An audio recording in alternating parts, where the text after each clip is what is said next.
All right, so first start at center under your belt. How do you think things went on Saturday night if you looked at the film? I think a lot of improvement. I don't think I played well. I think that's how it should be. First game with the jitters out. I got a lot of confidence from it, but at the same time, I understood that I made too many mistakes, making sure I put my guys in better positions. And I feel like that reflected. The whole team feels that way as well, but specifically for the O-line, we felt like we could have put together a way better performance, and it should have been versus a team like that. They were a good team, so no disrespect to them. But at the same time, there was stuff that we could have done better, got to some more guys, made better reads on it, and be able to help the running backs, quarterbacks, tight ends up. How do you feel like the team mentality is right now? Obviously, you guys got a multi-score win, but it seems like at least like during the ringing of the victory bell, not a whole lot of smiles on the face. It seems like you guys are maybe not a whole lot of happy about getting that week 1 performance. Yeah, just hungry. We went back to the basics. I'll be honest, I don't know if I've practiced that hard in a long time, just because it's the hunger. We brought the hunger back. Xavier and I, for guys that are banged up, we made the decision collectively as older guys. You talk about Crook, Keyshawn, it's like, yeah, this is the week we got to turn it back up, right? We go through camp, it's long, it kind of gets monotonous, the same people. You go face another team. It doesn't matter who it is. Like I said, nameless, faceless opponent. But we feel like we didn't perform well as an entire team, all phases. Even the special teams, we felt like we should have got one. They performed well, but we felt like we should have got the punt return, right? League feels that way. So we all felt that way. So I think a lot of guys are hungry this week, and we look to continue that the rest of the season. How'd you feel about the communication, not just between the offensive line, but between you and Sam Levitt? Oh, it was good. They brought a lot of pressure, a lot of 8-man looks, and that's something that you got to take time and understand, man. They're bringing a lot of guys, right? So make sure that we get 5. We want to be able to put 5 on 5, and sometimes 6 on 6, sometimes 7 on 7, whatever that look is. But our communication is really good. How about playing on the road at an SEC school? Is that something that gets the guys up? Well, I think the SEC, obviously I was a former Pac-12 guy. I played on the road, Oregon, Washington. Those are really loud stadiums as well, known for their sound. I remember when I played at Oregon in the huddle, I couldn't even hear my quarterback Chase Garbers at the time. Blackout, Friday night. So I think the reality is that it'll be a great environment. We're excited. This is what it's all about. This is what football is all about. You should be excited to go play on the road at another stadium in a big-time environment. It's up to you to be able to quiet the crowd. The penalty issue is obviously first and foremost, 12th and highest under Dilly.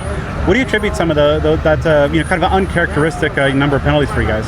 I don't know. I think the only thing we can control as far as offensive line go, when you talk about the holding penalties, whether it's either us or on the perimeter, make sure we get our hands inside. So that's just something we had to re-emphasize as far as holding. Everything else as far as it goes, defense or whatever, I think we just have to get a little bit more dialed back in. And I think that this week will be a lot better as far as penalty-wise. What do you think about Kyle Scott, his journey here at ASU, going from community college to playing alongside you at the offensive line here at ASU? Yeah, we're from the same area. We're same class in high school. And I think it's unique how football brings every journey together. So now we're at the same court playing next to each other.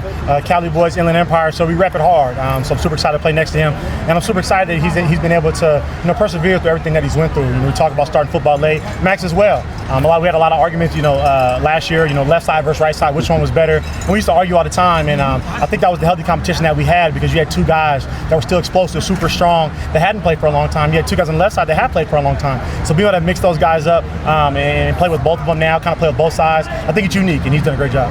So what are your recollections on last year's game with Mississippi State, and as you look ahead to this rematch?